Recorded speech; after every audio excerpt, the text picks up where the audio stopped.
Ladies and gentlemen, please welcome Ramshouse. What's up? So, where can they find you at in social media, man? Yeah, so I mainly just do YouTube, so it's just Ramshouse on YouTube. As I really don't use it that much. I use it for communicating with other people and stuff, but really don't post too much on there. So yeah, Ramshouse on YouTube is really the main spot to find me. Okay, so how did you feel about the Rams preseason, and which player that got cut that surprised you the most? That you were like thinking, why would they cut that guy? Yeah, so yeah, in the preseason, I think there were definitely there's a lot of positives that come out of that. I really liked Chris Garrett in that. I'd probably say for me that Bronte Harris is the guy that got cut. He was showing out a lot on that defense, and I believe he had an interception as well. And so the fact he got cut kind of surprised me a little bit. I don't know if anybody's picked him up yet, but that was just a player that I was very surprised. But another guy also I was surprised that I saw got cut was Tristan Jackson, who was a wide receiver on our team. He's been in and out with us, but he had a really good camp and a good preseason, in my opinion. So hopefully he finds a job. But yeah, those are probably like my two guys that I'm very surprised about. But it was definitely a really good preseason. Yeah, must be because it's like you just get the most out of your backups. But the one that was the most surprising cut to me, it's like I already had a feeling it could have went that way because of the fact we could have kept Ha Clinton Dix, but Yeah. it's because of the fact that Tart was healthy and they were very high on Hufanga. So I think there's a good chance we could stash him on the practice squad from what I'm hearing. Yeah. The one that was more surprising to me that got cut, it's like I would have thought maybe we would have kept him over Tom Compton, but I don't think it was that big of a deal because the guy was not any better than Aaron Banks. But the one that was a surprise cut was Wayne Goldman. The guy was a bell cow for the Giants, and you're gonna pick Hasty, even though Hasty did show some flashes in the preseason, but his ball security and his pass block is a little bit suspect. I would have just been okay with Goldman, but guess it is what it is. So, which player from the Rams that stood out to you throughout the preseason that just proved to make the team? And yeah, I would probably say like my guy Chris Garrett. They got him in the 7th round, and this was a guy that I was very high on. Obviously, he didn't play he was on from a smaller school, so a lot of people thought that he played really well just because he was from a smaller school. But he coming off the edge, there was one series where he had like 1 or 2 sacks. He had a strip sack, he calls an interception. He was getting pressure constantly. And from the Raiders game to the Broncos game, he continued to generate pressure. He almost sacked Drew Lock last game. And for a 7th rounder, he was looking really good because we know Leonard Floyd is going to be starting on the left side. It's who's going to be starting on the opposite side of him. And Chris Garrett's making a case for himself. He's a guy who was a very late round pick. And even a guy who was, I believe, a 5th round pick on the Rams, he even got cut, and Chris Garrett was able to, surpass him and stay on the team for being drafted 2 rounds later. So he showed a lot of flashes, and that was a big question mark. Like, who's going to take over on the other side opposite of Leonard Floyd to be generating that pressure? And Chris Garrett, the 7th rounder, was looking really good. Okay, so that's the one guy I've been hearing a lot from the Rams is that Chris Garrett guy, and then I'm hearing a lot of buzz from since you guys made that move to get Sony Michel. Like, I'm just surprised that you guys made that move. If you guys were a little bit wise on that move, you could have at least stashed and took Wayne Goldman off of us. Maybe that could have been some little move right there. But you guys wanted to go for the Patriots and say, hey, let's get Sony Michel. Yeah. Why not? It can't be any worse. Yeah, I think the main reason they went for him is I think obviously I don't know if they were expecting Wayne Gallman to come off that way, but the Rams apparently they've liked his game for a long time. And when Akers initially got injured, they were already looking at him and they're like, I don't know, it seems like the Patriots really value him. But then that room got really crowded and there was a lot of talent, and so they're like, hey, let's capitalize on a guy that won't need that much value to go and get him. And they already liked his game to begin with to complement Henderson. So, yeah, I like the move, and I think that they've liked him for a while, but the cost we got him at really wasn't too bad. Yeah, just for the fact that he was behind the Patriots running back depth chart kind of tells you a lot about him. I mean, it could be the biggest factor for your guys' running game because with Cam Akers out for the season, that was the biggest question mark for the Rams now. Like, who's going to complement Darrell Henderson? Everybody knows Henderson could be your complimentary back also, but he needs somebody to, like, be that power back. And I've seen a little bit of what Sony Michel did. like when he had his opportunities with the Patriots, he did produce a little here and there, and then he just got Mhm. behind the depth chart, behind guys like Damian Harris, and now it's Stevenson, who they just drafted, who I really do like out of Oklahoma because I am a fan of that team in general, but Nice. I just never understood why they just never utilize him. But now I see this is a good fit, and I got him in my fantasy football because I looked at the trajectory of what he could do for you guys. I think he's gonna break out, even Yeah. with Henderson, and that might be the guy to watch out for. So Yeah. so as far as like your so as far as the preseason, so what's optimistic about you as a Rams fan? Like what are you looking forward to this season?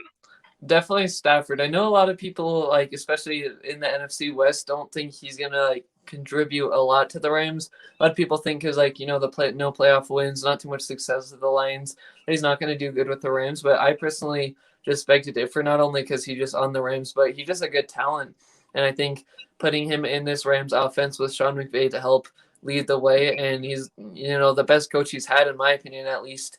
And then you have all the weapons around him at wide receiver and tight end. Like we're very deep in that position. We also have a lot of different types of talents, and so I think Stafford obviously is better than Goff.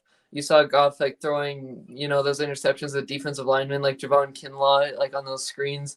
He just was not playing well, and I think Stafford. He has the experience in the league, but he also can add a lot to an offense that a lot of people really don't see yet, just because he played in Detroit and not many people really, watch that team besides the Thanksgiving game. So I think the ability he brings to the team, the ability that McVay and the Rams organization trusted him to go after and make that aggressive trade, I think that kind of speaks volumes. And more throughout the OTAs into training camp and stuff like that. Obviously, we didn't see him preseason. I really like what we have in Stafford. Okay, so like okay, during that off season when you guys were making that trade, did it catch you by surprise that you guys got Stafford, or were you just having a feeling that the Rams were gonna do it anyways? Yeah, so I did not think they would go after Stafford specifically because I was a guy who I knew he was a good player and everything, but I was probably like everybody else who really didn't get to watch him that much. I knew that he was a pretty good talent because he was in the division. My dad is a Bears fan, so I've seen plenty of Stafford games. But I wasn't sure if they're going to make that. What I did think though is I knew they were going to go after another quarterback or at least start John Wolford the backup because it was like there was these moments throughout the offseason where I was like, what are your plans for Goff? Is he going to be a Ram? And I was like, well, he's a Ram right now, and so that's kind of telling you like if the writing's on the wall, they're planning on something. And there was all these like kind of mysterious quotes from Les Snead and Sean McVay that I was like, yeah, there's probably going to be some sort of quarterback switch. There's probably going to be something made. But then when it happened before the Super Bowl, I was very surprised it was that quick. But definitely happy with what we got.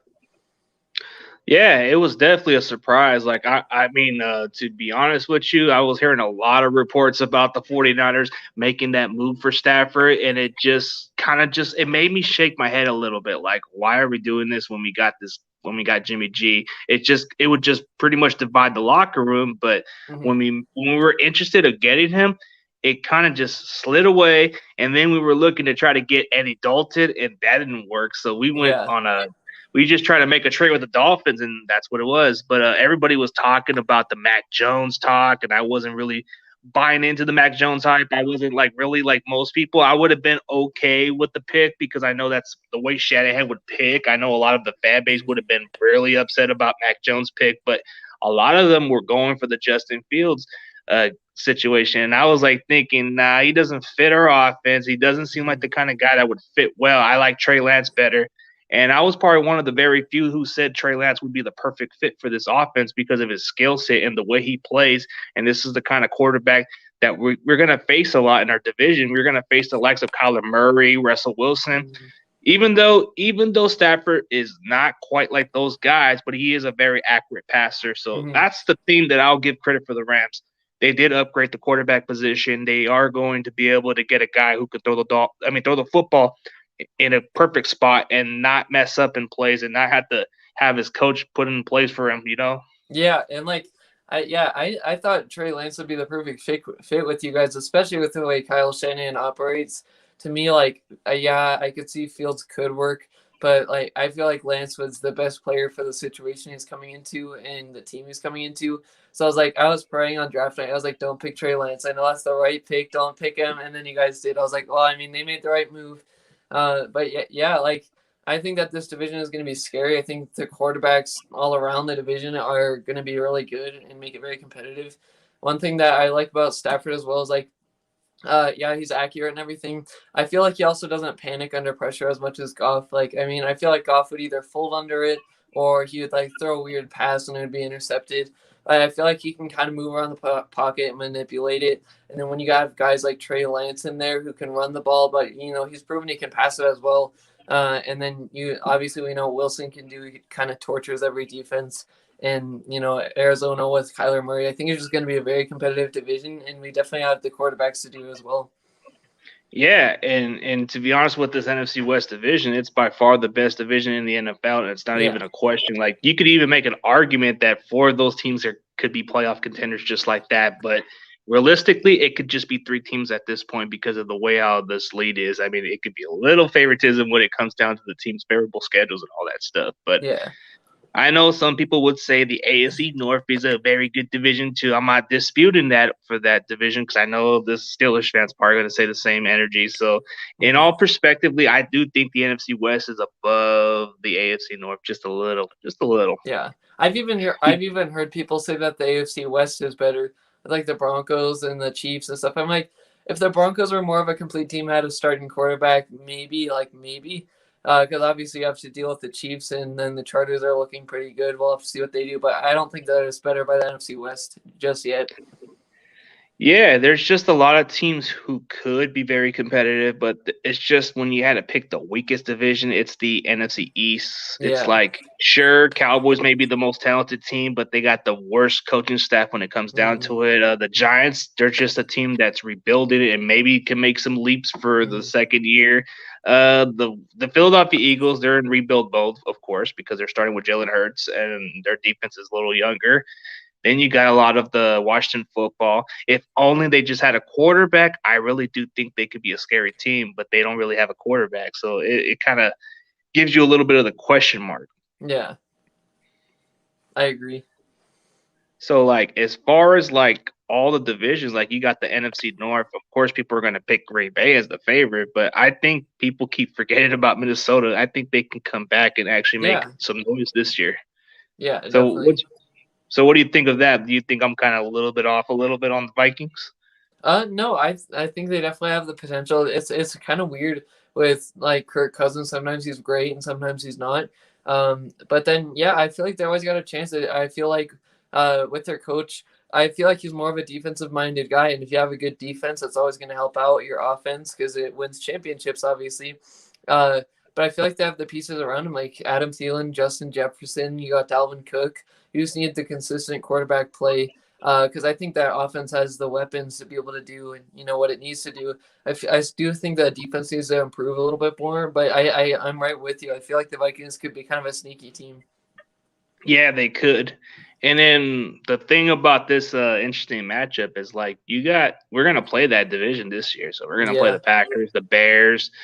The Lions, I don't know. I don't want to sound like a little cocky a little bit, but I just don't see much of something that kind of scares me. Like when I look at the Lions as my opponent, should I look worried? Should I look scared? Like I don't see much of it. Like Jared Goff, we played this guy. We've owned him in the past. He doesn't have much weapons around him except TJ Hawkinson's, and I don't know who the rest of the other guys are. It's like the running game seems okay, but it's not like quite a big name. And then, okay, Rams were better than ours last year, but what? Yeah, true fact is, let's just be straightforward. I know the Rams have a hard time playing against us, but they always tend to have a great matchup against the Cardinals, but always give Seattle the most problems. So, what's it like to just go through a struggle with a team like us when we're coming through injuries? It's like you guys had the better all around team, and we were just coming off injuries. Like, what's the problem with Sean McVay not getting the best out of Shanahan?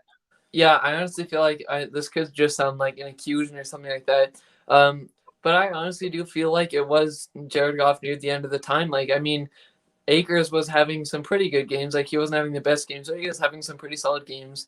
But I do think that McVay and like near the end of the season, even just throughout the season last year, I feel like he started to lose his trust with Goff, and he started to completely simple down the playbook. And that Robert Saleh is a great defensive mind as well, and so it was a combination. I feel like of our offense being completely simplified down to Goff, where it's just dump offs, it's quick slants, so it's a bunch of that stuff. Not very aggressive because he can't be. I don't know if you remember that throw that Goff made where I think it was supposed to go to Robert Woods over the middle, kind of like a deep crosser route, and he just completely threw it over, and Richard Sherman had the interception. So we had to shrink down the playbook because it was almost like Goff wasn't trusting himself on those deep plays, and then defenses found out they could just send pressure at him, and he would make the best decision. So I think McVay ended up simpling down the playbook because he thought there were just going to be, frankly, too many turnovers. And then I think that, honestly, like, props to you. I feel like Kyle Shanahan is just a great coach where he can find those schemes, he can mismatch it. And, I think that the highest amount of points we put up on us last year was 23. I think it was like a 23-16 game was one of ours. And then the other game, I think that Robbie Gould won by a field goal. So we weren't giving up like the most points. You guys were still putting up points, but I feel like there just wasn't that quarterback play that you needed. And McVay was, he's not experienced in that field yet where he doesn't have the best quarterback. So he was simpling everything down, and it really didn't end up working out for us. I mean, Sean McVay, it's kind of like incredible how he was able to turn around this Rams franchise when you guys were like, what is it, like 6-10 that year, and then he became the head coach, or was it 5-11? Yeah, so yeah, and he was able to at least change the culture a little bit with the offense. And Jared Goff was in the label of maybe being a bust as a rookie, even though it's too soon to do it that way. It was kind of like the question, but people were questioning about Sean McVay, the youngest coach, the youngest guy. It's like, man, why would you want to hire a young guy? But this guy's kind of been an achiever. He looks like he knows what he's doing, and everybody just kept questioning his age a little. Like, the guy's young, and then he kind of proved the fact that experience around there doesn't matter. He just knows the game of football. And the way he was able to make the most out of Jared Goff, can you imagine what he can do with Stafford? I mean, Stafford's in his prime. In today's 33 years old, that's kind of like the new 29 or something like that. Yeah, I feel like it's incredible. Like, I always don't want people to forget, like, we used to be terrible for a stretch of years, and a lot of people, like, if we lose a game, they're like, I'm off with this fan base, or if we lose like 3 games, but like it was terrible before McVay came. It's crazy. It was like we were like 4-12, I think, the year before he came. And his first year, he went 11-5. Then I think we went to the Super Bowl the next year. Obviously, we had that year where we just missed the playoffs because your 49ers beat us in that last game. But he's gone to the playoffs 3 out of his 4 seasons, and when he missed the playoffs, it was only by 1 game, and it wasn't the extended format. So, yeah, I think he's definitely changed the culture, and it's crazy how fast it was. It was literally his first year, and he got 11 wins and went to the playoffs with the team that still wasn't too stacked yet or wasn't too much built up. But he definitely did a lot with us. Yeah, like out of Sean McVay as your head coach, he hasn't had a single losing season. The only time he's ever missed the playoffs when he was 9-7, and either way, you guys were coming off injuries that year too, and you guys were kind of like going through that Super Bowl hangover, which is kind of a real thing. Like, if you lose a Super Bowl, more than likely you're either going to have a bad season, or maybe make the playoffs, and then maybe you're done. There just hasn't been those good chances for other teams who overcome a Super Bowl defeat and come back to the Super Bowl that year. So it's like, I don't know, hangovers could be a real thing. Yeah, I don't like them because it's frustrating. You just want to get back there, and it's weird how that happens. Like, I can understand as a player after all that work, but it's just kind of a weird thing. But yeah, like I remember, I think we missed the playoffs. I can't say like the scenarios would have been exactly the same. We needed one more win, and I think it was week 4. We were playing the Seahawks. It was like 30-32 or something we lost, but Zerline was within the 20, like the 20-yard line, and I remember he missed that field goal, and that game came back to bite us where we would miss the playoffs because that one missed field goal. So yeah, there's the injuries. It was a Super Bowl hangover, and we missed one game by that much. So I was like, really, Seahawks, you had to do that to us because we were so close. Yeah, that's just how competitive you guys are. You seem to give Seattle the most problems, if anybody else. How does Ramshouse feel about defensive line depth on the Rams? Oh yeah, I love our depth on there. We got obviously Donald on there, And I think guys in Sebastian Joseph Day, he's been here for a while, and he's been making these block sheds in camp and against like with joint practices that it's like some of them that Aaron Donald make where Aaron Donald makes where he just jumps over and gets in the backfield in a hurry to get the running back. So I feel like our depth at defensive line is really, really good. Just looking over it, we got a lot of guys who are stepping up in preseason, but also guys who have been in the league like Ashawn Robinson, and then Sebastian Joseph Day's been in the league for about 4 years with us. So I love our depth, and I think that if you just have Aaron Donald as one defensive lineman and there's nobody else to give pass rush, I still think he could get home to the quarterback. So I love our depth.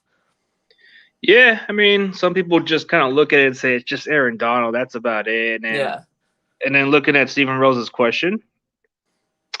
All right. Oh, wait. How many wins do you have your team winning, and what are your expectations for the Rams? Yeah, so I'd put us around. This could sound bold to you, but 13-4, 14-3 is around. I'd say lowest. I'd put us 12-5. But like to be frank, we are in the NFC West, so we are going to be losing some games. And my expectations is I think the offense is going to be really good this year, especially with Stafford in there, and all the changes we made. I am still questioning like, is this going to take a little bit to start up? Like, are we going to come off like okay as an offense and then start getting better as the season goes on? But to me, to be honest, I think our offense is going to be really good, and I think our defense has a lot of players that a lot of people don't recognize when they read them, but they've been with us for a while, so I think we're going to have a really good season, honestly. Yeah, expectation-wise, you guys got a quarterback. Your defense is fine. It's completed than most of our division. I mean, your offense should be good, but Stafford, I should expect bigger numbers when it comes to scoring points. Mm-hmm. Some people may question the running game, but I think even with Sony Michel, it's going to be kind of similar to what Cam Akers did last year, if not better. If not better. Okay, yes, this is what you're going to do. Okay, yeah, that is what you're going to do at Ramshouse. What is he talking about? I have no idea. Okay, yes, that is what you're going to do. What are you talking about, Luke? Can you be specific? Also, I mean, you already expect that. Okay. Okay. As far as like expectation, okay, what do you expect from Sony Michel? You expect him to be like your leading rusher, or do you kind of see similar production between him and Henderson?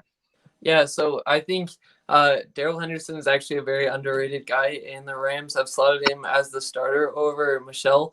I think what Michel brings to the offense is I think they're going to use them to complement each other really well. That's kind of what they alluded to also in their press conferences. They wanted a guy to help complement Henderson well.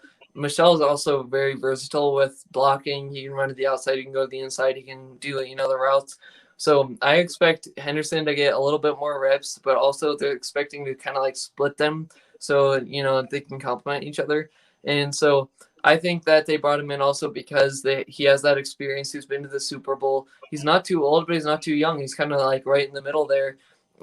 So he has the experience, and he's very versatile. And I think that Henderson and Sony Michel will be, splitting carries and helping complement each other. And I think it's going to look really good, especially because the Rams offense does like to use the run game so that they can set up the pass game. That's kind of like how their offense works. But it's not really like their running game is, the sole reason of how their offense works. Like, they aren't like a team like the Titans where they just run it like 90% of the game. And so that kind of helps too. They're going to have fresh legs and help complement each other. That's what I expect, at least. Okay, so here's another question, but it's going to include Stafford. What are some of the weakness you expect to see Stafford improve on with the Rams that he could not do with the Lions? That's a great question. I'd probably say one of the things is one thing I noticed about Stafford is that although he can make amazing plays and he can, make those flashy plays, sometimes I feel like he likes to go like very aggressive a lot of the time rather than like taking what what's given to you. And I think that sometimes because he was trying to will himself back into the games in the Lions era when he was with them, he was trying to make all these aggressive plays, all these down the field plays, and some of them could be so aggressive where it could turn into an interception, or it could be, a deep play that's caught. And so it's kind of like those 50-50 chances. I think that since he's so used to doing that, obviously we're going to have a lot of guys open, in my opinion. But he could still be tempted to be very aggressive most of the time when, I still feel like a lot of the games this season we could be winning by at least 2 touchdowns, and he's not going to have to be that aggressive. So that's kind of something I see him improving. And then also the playoff wins. With him having no playoff wins, I think with him being on this team, I expect us to make the playoffs, and I expect us to get at least one playoff win with Stafford. Okay, so here's another one with this one. This is kind of like the tricky one. Okay, what do you think of the newer Rams logo compared to the old one? Great question. I honestly like them both. I would say for the new logo, I like the Ram head one better. Like the new, if you know, there's the LA logo like on that guy's comment, and then they have like the newer version of the Ram head. I prefer the Ram head over the LA logo. But if you're comparing, the old Rams logo to the new ones, I think there's the old one has a lot to offer, and I liked what it was at first, but I honestly just kind of like the new colors of this logo, and the color scheme is like a little bit more brighter. It's kind of cool. But I'd probably say a little 50-50. I like them equally, but for different reasons. Oh, okay. So you just have a different opinion of what you like about them. Like, like for me, I usually like the old school Niner logo a little bit, but then I like the one where they actually had before, but it was kind of gone. So they got rid Yeah. of that red and black color logo, which I liked a lot better, but it's just they got rid of it and they just went old school. I think what Luke was trying to talk about is how Stafford's going to be able to be around a better supporting cast than he ever had, and then you put into the right system of what he could do. So I guess for Stephen Rose, do you see Rams winning the Super Bowl under Stafford? If not this season, within the next 2 to 3 years? I honestly do, and that's something that even though we had a great defense with Goff after the Super Bowl, after we lost it, really every season I was hoping we would make it to the playoffs and at least get a couple of wins, but I wasn't expecting a Super Bowl. And yeah, in the next 2 or 3 years, I definitely expect at least one. So you expect at least one if that's the case. Well, Yes. with all that talent, the window should be open for the next couple of years for you guys. Yeah. And Sean McVay can coach, so I Mhm. wouldn't doubt it. But you got to wait and see how it plays out. And plus, Yeah. Stafford has to get over the hump, so Stafford Yeah. does have to get over the hump. So as far as the rest of the questions, I guess your boy Ramilia Sports Report is in the building. Nice. I like that Yeah, guy. and he's talking about how Stafford's experience and veteran savvy and amazing arm talent will make the Rams offense lethal and unmatched with all our receiving core and the speed of the NFC West. Well, it's because you guys have a complete team. People were just questioning Jared Goff and all that stuff, but why is it the fact that you guys keep overpaying players and then you get rid of them the following year? Like you had Marcus Peters not that long ago, and then you trade him to get Ramsey. It's like you're flip flopping, man. Come on, Yeah. come on. I'm not a fan of the big contracts. That is definitely something that needs to be worked on and improved. Like Gurley had that. We had Brandon Cooks. I mean, he was supposed to stay, but then we traded him. And then Jared Goff's huge contract. I'm not a fan of early contracts. Wait it out till the end. Pay him if you actually think it. And sometimes I feel like, the players could go for a cheaper deal than what they actually give them. So that is definitely something they need to improve. And I hate to see them eating dead money all the time. So I agree with that. Yeah, I mean, it's one thing. What I like about Sean McVay is the fact that he's aggressive and he's willing to do whatever it takes to keep this team competitive. But in the long haul, it's going to hurt you guys in the cap space, and it's Yeah. going to hurt you guys how you guys get talent. But sure, this is the place if you want to be competitive, go to the Rams, or if you want to take a reasonable deal, go to San Francisco. You'll be competitive. It's like the NFC West is pretty much your best chance to be a part of something. But I guess for the Rams just have everything that should be. Like you should be expecting your guys' team to be the top team in that division. You should expect your team to have Super Bowl aspirations. The Mhm. expectation you got a quarterback, you got the entire offense of weapons for Stafford to succeed. The running game should be a lot better for what he had with the Lions. It's like Yeah. and it's not gonna it's and then you got a really good defense. So this is the thing. Stafford just has no excuse now. He has Yeah. all the talent right now. He has no excuse. I, And a I better honestly coach. I honestly still think that like a lot of people kind of underrate the 49ers. I still think that even if they started Jimmy Garoppolo, if he stayed healthy the whole season, I still see the 49ers being a Super Bowl caliber team. Honestly, like they have a great coach, obviously, and I mean they've proven that they could beat us with like a whole injured reserve team, whatever. Um, So they have the coaching, obviously. I feel like that defense is always going to be scary. We'll see how their new defensive coordinator does. But they have so many pieces all around, and I honestly think that the way they're coached and the players that they have right now, they've proven they can do well with players, when they didn't have as much of a complete team. But, I honestly expect the 49ers to be really good. Yeah, expectation wise, if we can stay healthy, if we can Yeah. stay the way, if we can be like the same way, it's just like, we may have some talent good on paper, but their ability, like the injuries just keep on stacking. It keeps making me think twice. Yeah. It's nothing personal with the way I feel about my team. I just feel like, can we stay healthy first? Can we actually do something this year? Because I like what Shanahan's doing. Shanahan knows how to scheme. Shanahan knows how to make the most out of this offense. I mean, you can get it like he gets an undrafted running back, makes him a stud like Matt Breida. He became a breakout star, and now he's nothing now because of the system. You get somebody like a Jeff Wilson who was undrafted, we make him decent. I mean, you got a guy like Raheem Mostert who's been around 7 different teams, wasn't given a Yeah. chance, and we make this guy a bona fide stud. I mean, Shanahan's a genius. I can imagine what he could do with Trey Sermon. The guy was a stud from Oklahoma, then from Ohio State. This guy was a breakout guy. He could definitely break tackles. In between the tackles, he's a good receiving back. So he does bring a lot to the table that we have been looking for. Like maybe a bell cow, but he was very limited in college. Like he didn't get a lot of the carries like everybody else. So Yeah. I think less mileages is always a good thing when it comes down to drafting prospects. All right, let's see. One more last question, and then we'll get to the final. Would you rather have the way the division is right now, or have it like the AFC East days of the Patriots and the Rams to have it easy seeding for the playoffs every year? So is he talking about like the AFC East or like having a bad division or having a competitive division? Or is he saying just having one juggernaut team like the Patriots you have to play? He's talking about like the way our division is like very competitive Mhm. compared to what the Patriots had. They had it pretty easy. Yeah. Honestly, like I feel like having an easy division actually has its perks. Obviously, you can pretty much make it every year.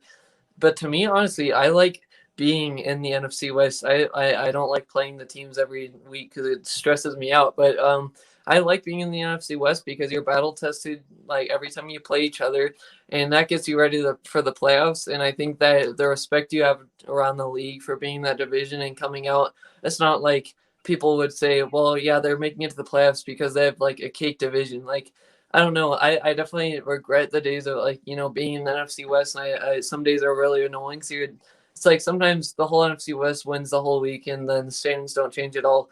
But I like having the respect around the league, not just like kind of getting in just because of your division. And I like being battle tested before the playoffs, so you're more ready for them. Yeah, that's what some people don't understand. Sure, if you play an easy division, it's really like it's kind of like a walk in the park, but you don't get tested with actual opponents. You're just Hmm. playing against like I get that the Patriots had the advantage for a while. Sure, the level of competition in their division was questionable, but they made up for that. But if you can play a tougher division and prove yourself year in and year out, then that's pretty much the best way to get respect. But a lot of people keep saying, "Oh, if you play this kind of competition, I don't know if I can respect that." It's like Yeah, to them, they would say it's like playing Boy Scouts. yeah, completely agree. Yeah. So as far as all that, I mean, appreciate you on the show. I know you got to do something a little later, and maybe in the near future, if you want to collaborate, we can go again. Yeah, no problem. Yeah, thank you so much for having me on. And maybe sometime you can come over to my channel so the Rams fans can meet you if they haven't. And yeah, it was a lot of fun. I appreciate you having me on. Yeah, no problem, bro. Like anytime, I know you got to go do something. So everybody else, me and Ramshouse are gonna be out. Thanks All for right. coming by. Yeah, thank you So, so much. all right, Ramshouse had to go. So, thanks for everybody else coming to the stream. Maybe a little later, I'll do a little Ruthless Sports hangout. But other than that, CG Ruthless Sports is out, and you already know. Go Niners.